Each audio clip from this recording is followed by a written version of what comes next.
Good day everyone! So today, mag-book review tayo tungkol sa story na Mga Ibong Mandaragit. Ang Mga Ibong Mandaragit ay isang makapangyarihang nobela ni Amado V. Hernandez na nagpapakita ng mga suliraning panlipunan sa Pilipinas matapos ang pananakop ng mga Amerikano.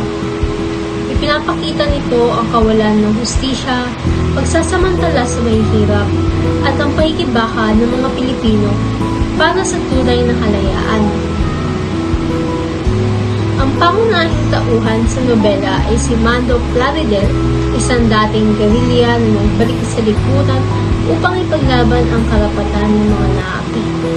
Kasama rin sa kwento sina Tata Matias na nagsilbing gabay ni Mando sa kanyang pakikibaka at si Puri ang babaeng may malaking papel sa kanyang buhay.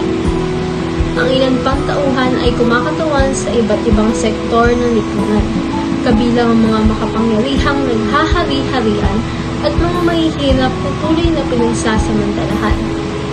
Ang kwento ay umiikot sa paglalakbay ni Mando upang makahanap ng kayamanang maaaring makatulong sa mahihirap, habang kasabay nitong sinusulong ang kanyang adhikain na labanan ng pang-aapi.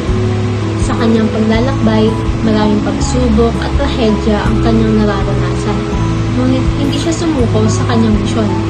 Sa huli, ipinakita ng nobela ang patuloy na pakikibaka ng mga Pilipino para sa tunay na pagbabago na hanggang ngayon ay nananatiling makabuluhan.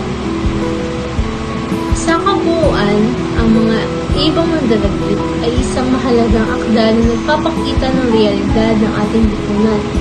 Hindi lamang ito isang kwento ng pakikibaka, kundi isang hamon sa bawat Pilipino upang maging bahagi ng pagbabago. Pagkatapos